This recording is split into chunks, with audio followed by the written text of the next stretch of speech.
ఇక్కడ గుడి లేదు, అలాగే ఇంకా గోపురము అలా కడుతూ ఉంటారు కదా, అవన్నీ లేవు. కొంచెం ఇంట్రెస్టింగ్ అనిపిస్తుంది.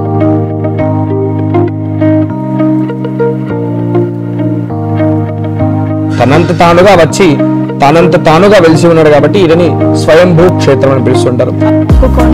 ఇక్కడికి వచ్చి ముడుపులు అయితే కడుతున్నారు, పాదాలు కూడా ఉన్నాయి. అసలు అవి ఎలా ఉన్నాయి ఏంటి అనేది చూద్దాం.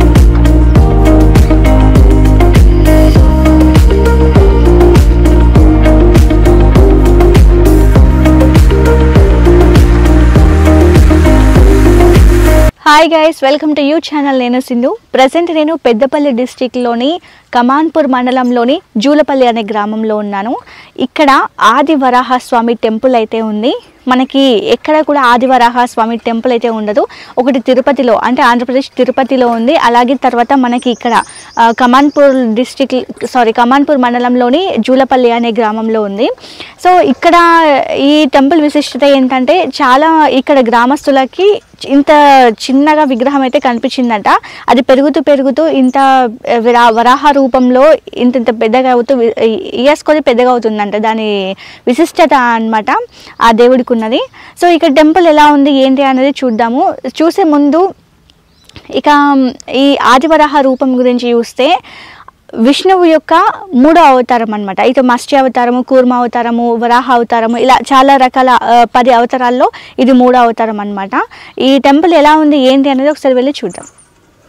సో అక్కడ పాదాలు చూసాక, మొక్కుకున్నాక సేమ్ అక్కడే ముడుపులంతా కట్టేస్తారనమాట. ఇటు స్ట్రైట్గా వచ్చేసరికి మనకి మెయిన్ ఎంట్రన్స్లోనే నాగదేవత కనిపిస్తారు.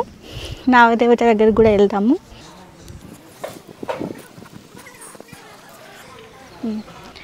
సో మీరు క్లారిటీగా అబ్జర్వ్ చేస్తే ఇవి స్వామివారి పాదాలలాగా కనబడుతున్నాయి. ఏవైతే ఫస్ట్ అడుగులు ఏవైతే ఉన్నాయో ఇవి ఇక్కడ ఈ బండకి ఇలాగే ఉన్నాయన్నమాట. అలా స్వామివారు ఎలా అయితే పెరుగుతున్నారో ఇవి కూడా అలా పెరుగుతూనే వస్తున్నాయంట. సో ఇటు వస్తే మీకు ఇంకా చూపిస్తాను. సో ఇక్కడ చిన్నగా ఉంది తాబేలు. క్లోజర్గా వస్తే మీకు ఆ రూపం అనేది ఇలా కనబడుతుంది.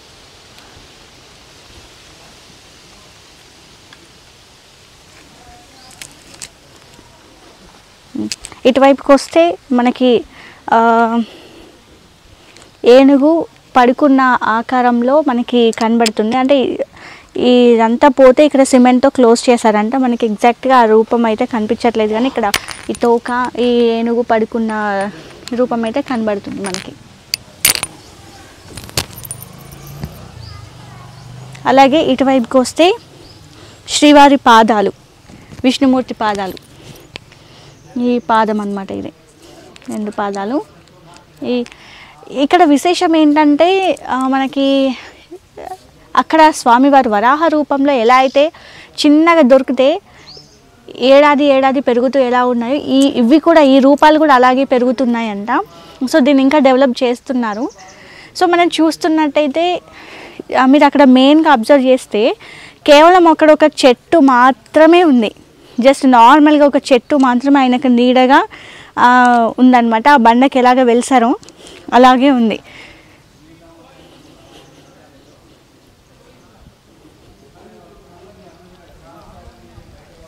ఇక్కడ చూసుకుంటే ఈ దేవుడైతే ఇట్లనే వెలిసాడంట.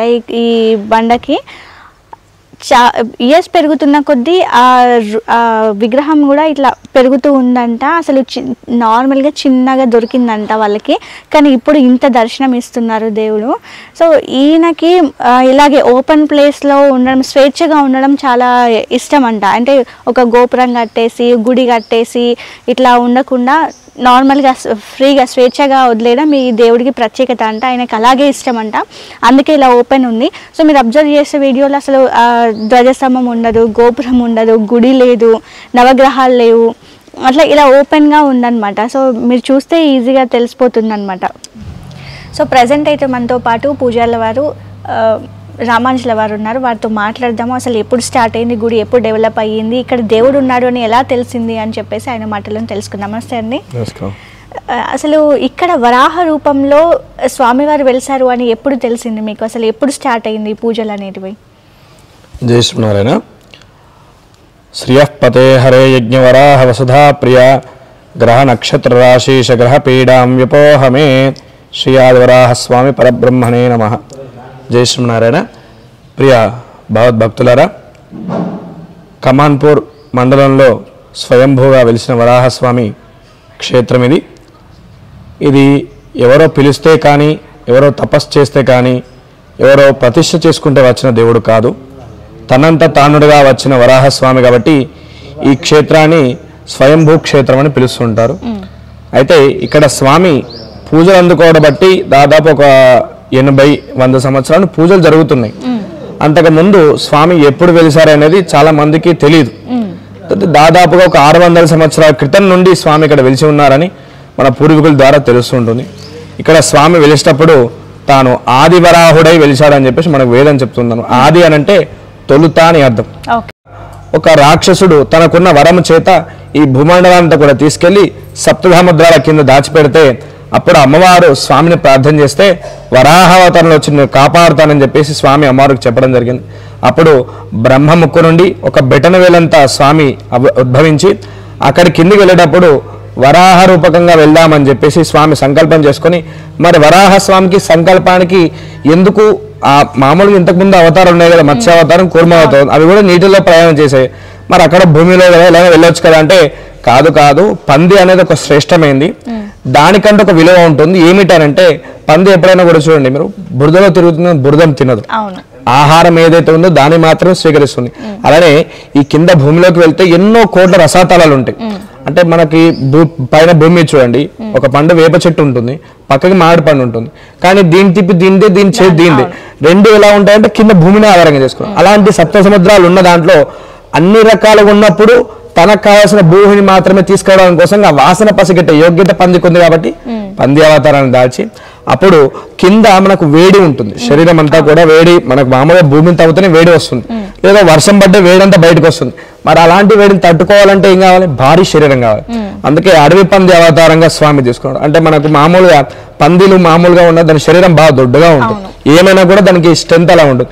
అలాంటి అవతారాన్ని దాల్చి భూమి దగ్గరికి వెళ్ళి అక్కడ భూదేవిని రక్షించి చక్కగా తన కోరలతోటే అమ్మవారిని పైకెత్తుకున్నాడు అని చెప్పి మనకు చెప్తుంటారు. అమ్మవారు దొరికే సంతోషంలో మాయావరహుడై స్వామి ఈ మొహం మాత్రం వరాహస్వామిలో ఉండి మిగతా బాడీ అంతా కూడా మనిషి రూపకంగా మారిపోతాడు. ఆ స్వామి ఇక్కడ ఎవరో పిలుచుకుంటే గాని, ఎవరో తపస్సు చేస్తే గాని వచ్చిన దేవుడు కాదు, తనంత తానుగా వచ్చి తనంత తానుగా వెలిసి ఉన్నాడు. కాబట్టి ఇదని స్వయంభూ క్షేత్రం అని పిలుస్తుంటారు. మరి ఆ స్వామికి ముందుగా ఎవరు వచ్చారు, ఎవరు పూజ చేశారంటే ఇక్కడ పూర్వకరంగా ఉండే ఆచారులు, అర్చకులు ఎవరైతే ఉన్నారో వారంతా కూడా ఇక్కడికి వచ్చి చూస్తే ఎవరికైనా ఒక ఆవులు పోవడమో, గొర్రెలు పోవడమో దొరికాయనుకోండి, చాలా సంతోషంగా ఉండేది. మరి వెళ్ళినప్పుడు వాళ్ళు ఇక్కడికి వచ్చి కూర్చుంటే వాళ్ళకి ఏదో తెలియని ఆనందం, అవి తిరిగి వస్తాయని ఆనందం ఉండేది. మరి ఏంటి అని చెప్తే పూర్వీకులు వాళ్ళందరూ కూడా ఇక్కడ తీసుకొచ్చి మరి ఏంటి ఇలా ఇక్కడికి వస్తే చాలా సంతోషంగా ఉందని చూస్తుంటే అక్కడ చిన్న ఎలక మాదిరిగా స్వామి దర్శనం ఇచ్చాడు. మరి ఇది ఎలకలా ఉంది కదా, మరి ఈయన విష్ణుమూర్తి మన ఎలకకి సంబంధించిన వినాయకుడికి సంబంధించిన వాహనం కదా, మరి పూజ చేద్దామంటే కాదు, ఈయన విష్ణుమూర్తి అయిన 3వ అవతారం వరాహావతారం, పంది అవతారం, తాను ఇక్కడ స్వయంభూగా వెలిచాడని చెప్పి మరి ఆ వరాహస్వామిని అప్పుడు ఎలా గుర్తించారు? ఇప్పుడంటే పెద్దవాడు కాబట్టి కనిపిస్తుంది, మరి అంత చిన్నగా ఉన్నప్పుడు ఎలా గుర్తించారంటే ఆ స్వామికి ఉన్న పైన శంకు చక్రాలు, విష్ణుమూర్తికి తప్ప ఇతరమైన ఏ దేవుడు కూడా శంకు చక్రాలు ఉండవు. అలాంటి స్వామి ఈయనే కాబట్టి ఈయన విష్ణుమూర్తి అవతారమైన 3వ అవతారం పంది అవతారము, ఈయనే వరాహావతారం అని చెప్పి అప్పటి నుండి పూజలు చేస్తున్నారు. అక్కడ నుండి రెగ్యులర్ గా చేస్తూ దాదాపు ఒక 100-200 సంవత్సరాలు పూజలు అయితే జరుగుతున్నాయి. మా ఆచార్యులు, మా పూర్వీకులు వాళ్ళందరూ కూడా సక్రమంగా పూజలను చేస్తూ స్వామిల దినదినాభివృద్ధిగా చెందుతున్నారు. అంటే ప్రత్యేక పూజలు ఎప్పుడు జరుగుతాయి, టైమింగ్స్ ఏంటి చెప్పగలుగుతారా? మామూలుగా మనకు దగ్గర ఆదివారం నాడు దగ్గర 500-800 మంది వస్తూ వెళ్తూ అభిషేకాలు చేసుకుంటూ పూజ చేసుకుంటూ వెళ్తారు. ప్రతిరోజు కూడా స్వామికి ఉదయం 8 గంటల నుండి 9 గంటల వరకు అలా అభిషేకం జరుగుతుంటుంది. అలానే ఈ స్వామి దగ్గర భక్తులంతా కూడా ముడుపులు కడుతూ ఉంటారు. ఎందుకంటే ఎవరికైనా ఒక గ్రహ దోషం ఉందనుకోండి, ఆ గ్రహ దోషం పోవడానికి కోసం గాను వరాహస్వామికి అభిషేకం లేదా అర్చన కానీ చేసుకున్నట్టయితే ఆ స్వామి శిరస్సు నుంచి వచ్చిన ఆ పాలన్నీ కూడా పాదాల మీద వెళ్తుంటాయి. ఆ పాదాల మీద వెళ్తే ఆ పాదాలలోనే నవగ్రహాలు ఉంటాయి అన్నమాట. మనకు చూడండి 4,000-5,000 ఉంటాయి కొంతమందికి, కానీ పందికి 2 వేలు ఉంటాయి, అంటే 2 గిట్టలు అంటారు. వేళ్ళకి గిట్టలు అని చెప్తారు. ఈ 2 గిట్టల్లో ఒక్కొక్క దాంట్లో 2 గ్రహాలు చొప్పున 8 గ్రహాలు కూడా స్వామి యొక్క పాదాలనే ఉంటాయి. మనకేదైనా దోషం ఉన్నా కూడా మనం గ్రహరూపకంగా ఉంది, ఈ గ్రహం బాలేదు జపం చేయండి అయ్యారు, ఈ గ్రహం లేదు దానం ఇష్టం అయ్యారు, అవేవి కాకుండా చక్కగా ఆ స్వామికి కనుక అభిషేకం చేసుకుని స్వామికి ముడుపు కట్టుకొని ఆ స్వామికి ముడుపుని చెల్లించి స్వామి యొక్క పాదాలన్నీ మనకి ఇక్కడ స్వామి ముందుగా అడుగుపెట్టింది అక్కడ. అయితే స్వామి యొక్క అనుగ్రహం తీసుకొని ఆ ముడుపును కనుక అక్కడ స్వామి యొక్క పాదాల దగ్గర కడితే ఆ పాదాల్లోనే నవగ్రహాలు ఉంటాయి కాబట్టి మనకు కూడా దోషం కూడా వెళ్ళిపోతుందని చెప్పేసి చక్కగా భక్తులందరూ కూడా ముడుపులు కూడా కడుతుంటారు. వారి కోరిక నెరవేరితే స్వామికి అన్నదానము లేదా మనకు ప్రతి నెల కళ్యాణం కూడా జరుగుతుంది, మాస కళ్యాణం. ఆ మాస కళ్యాణం వాళ్ళే ఎంత అవుతుందో అంత పెట్టి చేయించడం, అలానే గుడి డెవలప్మెంట్ కి సంబంధించినంత వరకు కూడా చేస్తూ ఉంటారు, అలా జరుగుతుంటుంది. Okay, thank you so much అండి, చాలా బాగా వివరించారు. మీకు టెంపుల్ అంతా చూపించాను. అసలు వరాహస్వామి ఎలా దొరికారు, ఇక్కడ ఎవరికి దొరికారు ఏంటి అనేది మనకి పూజారుల వారు ఎక్స్ప్లెయిన్ చేశారు. నేను టెంపుల్ అయితే మొత్తం చూపించాను. ఆయన అడుగులు అసలు మొదటిగా ఎక్కడ వేశారు అడుగులు అనేది కూడా నేను చూపించాను. సో మనం ముఖ్యంగా మాట్లాడుకోవాల్సింది ఏంటంటే అసలు ఈయనకి ఆది వరాహ రూపాన్ని ఎలా దాల్చారు అనేది నేను చెప్పలేదు. సో ఒకసారి దాని గురించి మాట్లాడుకుందాము.